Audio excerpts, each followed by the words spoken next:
Hey there, sports history fan. This is Ross Bliley, the host of the Pigskin Tales podcast. Are you looking for that perfect, unique gift for your sports-loving child or grandchild? Or maybe you're looking for one. Well, I got something very unique for you. It's a racket. It's the ultimate device for the ultimate fan. It's perfect for any time you need to make some noise. What it is a 7-inch compact megaphone. It's got 8 powerful adjustable LED lights, noisemakers. Plus, you can design it all you want to match your team's colors.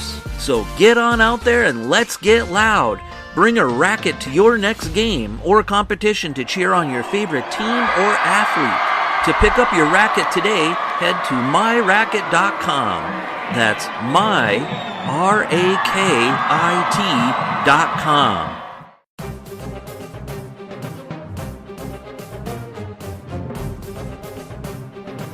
This podcast is part of the Sports History Network, your headquarters for the yesteryear of your favorite sport. You can learn more at sportshistorynetwork.com.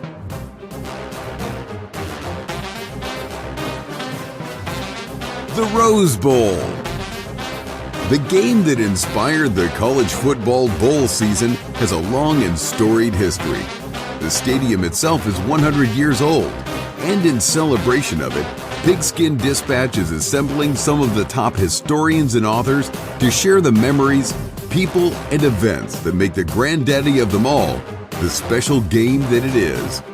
Enjoy this Rose Bowl memory from pigskindispatch.com.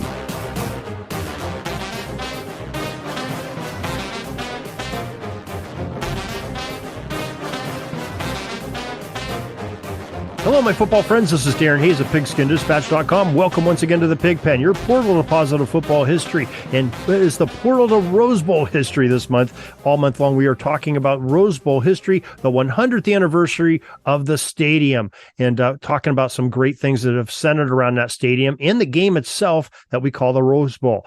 Now, we have historians and experts coming on talking throughout this month, 40 straight days. And tonight, we have another reappearing guest. It's Rich Smelter. Rich, welcome back to the Pigpen. Darren, thank you so much. I can't wait to get dirty again. Like I always say, I love jumping in the pig pen with you. And I was looking so forward to this. Everybody that loves Pigskin Dispatch and who doesn't, I've been waiting to talk about this game. 1973 Rose Bowl, 1972 Trojans. I'm going to try to be equally balanced here. But I bleed cardinal in gold. It's all because of the 1972 Trojans. Now, I live in Ohio. I know that's taboo to say, not root for Ohio State, but I remember watching the Ohio State-Michigan game, and the USC-UCLA game came on right after that in those days. And from the Coliseum, spotlights going, palm trees, suntan cheerleaders, movie stars in the stands. I said, wow, it was like a beacon for me. Whoever was going to win that game, I was going to be a fan of them. Well, USC won. It turned out to be like the greatest year in USC football history, and I have to say, it is the greatest, to me, the 72 Trojan team is still the greatest football team, college-wise, in the history of the game. I mean, they were absolutely unstoppable. They won 12 straight games. They averaged 38.9 points a game. And their defense, they held half of their 12 opponents to 7 points or fewer. And, I mean, it was absolutely amazing. They were a wrecking machine. Absolute wrecking machine. So pretty well balanced, and you have strong offense, scoring 38 points, holding opponents to a touchdown. That's pretty good. Oh yeah, and right out of the box. I mean, they went up against the number 4 Arkansas team in the first week, and they shot up to number 1, and they never ever gave that up. It was great, and Ohio State was no slouch. Ohio State was 9-1 coming into this game. And, of course, Woody Hayes, John McKay, it had everything. Ohio State was ranked number 3 coming into this game. So, I mean, it was no slouch. They were no slouch team for them, even though USC was favored by quite a bit coming into the game. Did you know what the spread was on that game beforehand? I believe it was 2 touchdowns, if I'm not mistaken. I believe that it was 2 touchdowns. Wow. Okay, that's a lot more than I would have anticipated. Okay. I believe it was 2 touchdowns. If I'm wrong, I apologize, everybody, but I believe from what I've seen that it was 2 touchdowns. So they were that much of a powerhouse. I mean, incredible backfield. He had Sam the Bam Cunningham at fullback, and my guy Anthony Davis. Anthony Davis, out of the San Fernando Valley. And there was like a pipeline for that team. Then Charles White came a few years later from that same school, dominated, won the Heisman and all. But Anthony Davis was this squat 5'9", 185-pound halfback, and he was a sophomore that year, and he was just magnificent. And just watching him play, and if it wasn't for him, to be honest with you, if it wasn't for him, they were playing Notre Dame, and he was called the Notre Dame killer at that time. I mean, and as a sophomore, he ran for 6 touchdowns in the victory in the very last game of the year before they went into the Rose Bowl. And, they already had the Pac. At that time, it was the Pac-8. The Pac-8 championship wrapped up, and then they had the Glam game between Notre Dame, and that game made him a legend. And in a few weeks, we'll be talking about the 74 team, and I want to talk even more about AD at that time, because what he did in 74 was amazing. So I'm gonna leave that as a little bit of a hanger there, Okay. Yeah. And in the reality of this podcast, it'll be 2 nights from now. We'll be talking about that 74 team because we'll be doing them chronologically. So listeners, stay tuned for 2 days for that following story. And this also, the attendance was 106,869. It set a stadium record as well as an NCAA bowl game record. So, I mean, it was just an amazing game, amazing team. If you were a Buckeye fan and you were watching this, and of course, if you bet on it, you seemed pretty comfortable at halftime because it was 7-7 at the half. So, UCLA or USC took the lead, and then Ohio State came back. So it was 7-7. But then in the second quarter, in the third quarter, USC just exploded. And, 21 points in the third quarter, 14 points in the fourth. It was absolutely amazing. Sam Cunningham, who was an incredible short yardage back, he was an All-American back. He scored 4 touchdowns in that game, became the MVP of the game. Lynn Swann, Hall of Famer, in college and in the pros, scored the very first touchdown of the game. And seeing where you are, I'm sure Lynn Swann is, pretty well revered. Oh yeah, absolutely. Yeah, that's yes. That's what makes this game intriguing for me. Well, he opened the scoring. He opened the scoring on a 10-yard pass from Mike Ray. And Mike Ray, what team did he play for? The Raiders. Another one of my passions, the silver and black. So that's why I got a little confused. I almost said, silver and black instead of cardinal and gold. But, I love both of them equally. But, Anthony Davis scored on a 20-yard run. And it was just, and when you look at Sam Cunningham's runs, he had 4 touchdowns. 1 was of 2 yards, 3 were of 1 yard. He was just this big battering ram fullback. Had a pretty good pro career with the New England Patriots also. But his heyday was at USC under John McKay. Yeah, I was thinking they probably didn't have to worry too much about quarterback sneaks when you got a short yardage back like that, scoring 4 touchdowns less than 2 yards. He set 3 modern Rose Bowl records with 4 touchdowns, and that was his final college game. And as of 2008, they said the records for touchdown rushing and points scored, they've been matched by Eric Ball in 86, Ron Dane in 99, and Vince Young in 2006, which that was against USC and broke my heart because they were going for a 3rd straight championship and Vince Young demolished them with Texas. And it was also Rose Bowl had a record for most points in a half with 45, and it was set in the second half where USC scored 35 and Ohio State 10. And this was later tied in 1999 by Wisconsin and UCLA, and then surpassed by USC and Texas with 53 points in the second half in 2006. And this was the first of 3 Ohio State USC matchups in the Rose Bowl in the 70s. And it was like they went 72 and 73, 74.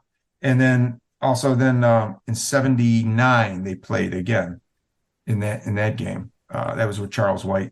And you'll be talking about that. I'm sure. And if between those 3 straight meetings of these 2 teams, this particular game at 73 one, this is when they're both ranked the highest. Southern Cal, like you said, yes. Top team. Ohio State's ranked 3rd, so pretty good matchup on paper beforehand. Not so much in the box score.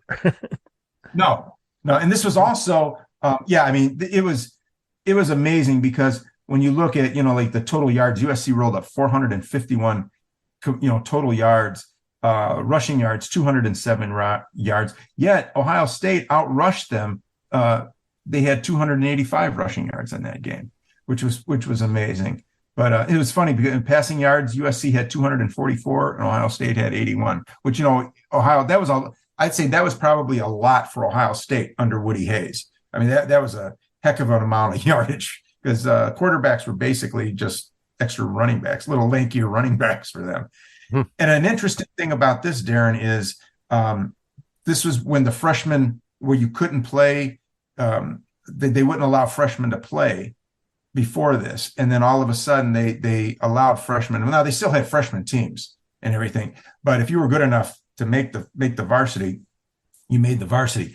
And Archie Griffin, this was his first experience at 4 straight Rose Bowls. So, and of course, 2 Heisman trophies down the road.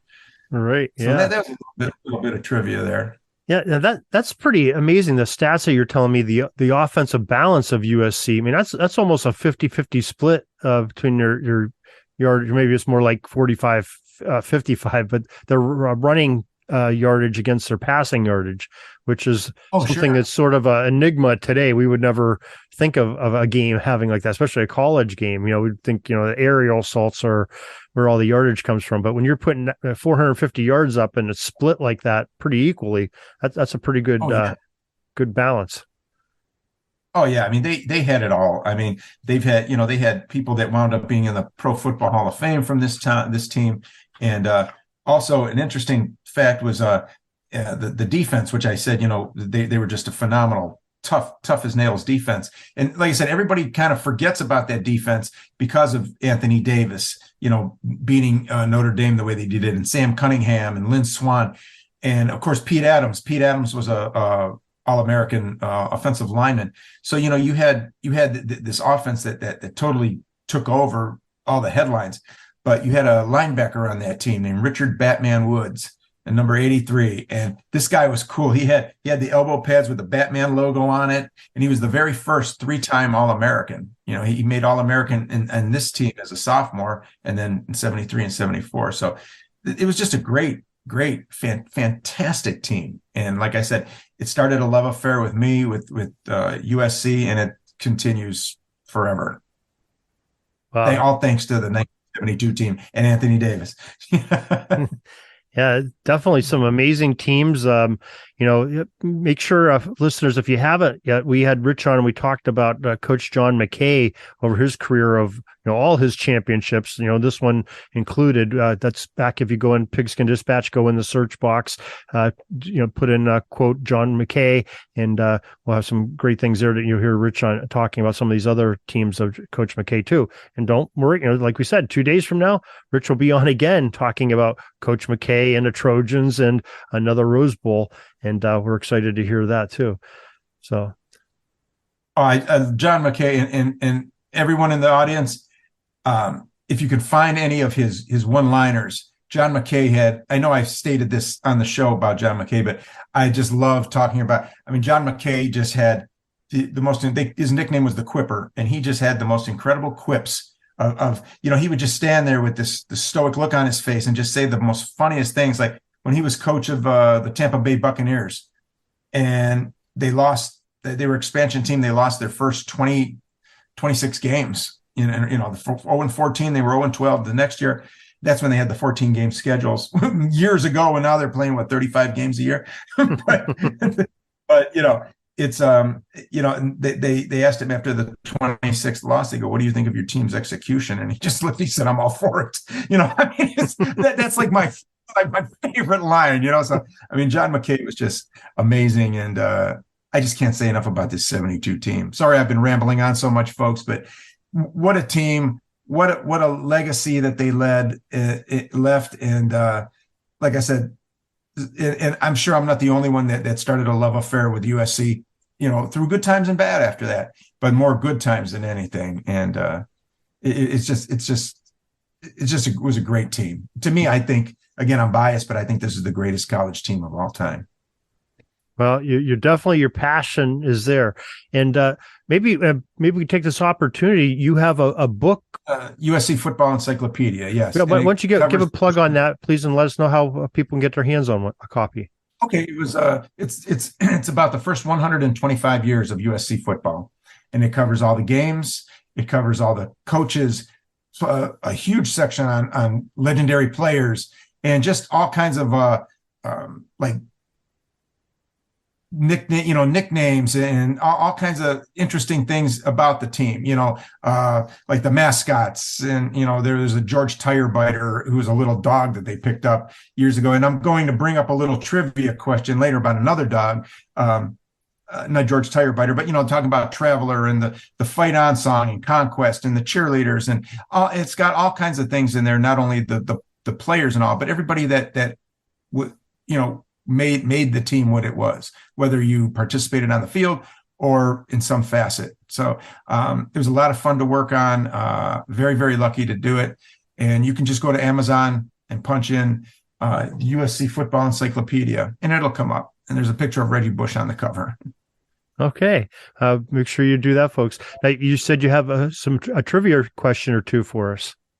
Yes. Now, as I just said, that back in the I think the later 40s, early 50s, there was a little dog that ran around. They called him George Tirebiter, and he became a mascot of USC football. And they called him George Tirebiter because he chased cars, and he became, almost like a Hollywood star. Okay. And unfortunately, he met his demise by chasing a car and, got hit. But they actually have a little statue of him on campus. Now, by 1972, they also had a mascot. And this is where it gets deep now, folks. Now, if all the USC football fans that are listening, and who wouldn't be listening to this great show, Darren's awesome, so please listen to it. But if you hear this, and this is a great piece of trivia, there was a little dog that they had, just a mangy little mutt that they picked up, and they called him Turd. And he was the unofficial mascot of the 72 team. And there's a picture of Turd being held up by Pete Adams, the All-American lineman. And I believe it was after they beat UCLA. And he's holding this mangy little mutt up over his head. And his name was Turd. And he was the unofficial mascot of the 1972 Trojans. Talk about a great team to be a mascot for, unofficial or not. So, wow. We dug deep in the pig pen for that one, folks. We dug deep in the mud for that one. You dug deep in the turd for that one. Well, yeah, we dug deep in the mud for Turd, man. I hope nobody's eating when they hear that. Yeah. Sorry for ruining the appetites out there. But, yeah, really sorry, folks. Don't listen to this at dinner. Turn it off. Yeah. But Rich leaves no turd unturned to get these trivia. That's right. Turd, everybody. When you think of me, you think of Turd, right? Well, maybe my family is that way. Oh, boy, Rich. Hey, another great piece of information on USC history and Rose Bowl history. Had a lot of fun again tonight. Really appreciate you coming on here and sharing with us once again. And, like I said, we're going to be doing this a couple nights from now again, and get to hear Rich again, and excited about that. So thank you very much for sharing with us tonight. Darren, my pleasure. I love it all. I love jumping in the pig pen anytime with you. And to all the USC fans out there, fight on. That's all the football history we have today, folks. Join us back tomorrow for more of your football history.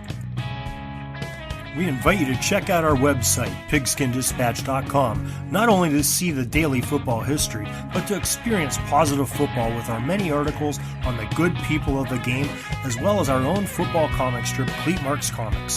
Pigskindispatch.com is also on social media outlets, Facebook, Twitter, Instagram, and don't forget the Pigskin Dispatch YouTube channel to get all of your positive football news and history. Special thanks to the talents of Mike and Jean Monroe, as well as Jason Neff for letting us use their music during our podcast. This podcast is part of the Sports History Network, your headquarters for the yesteryear of your favorite sport. You can learn more at sportshistorynetwork.com.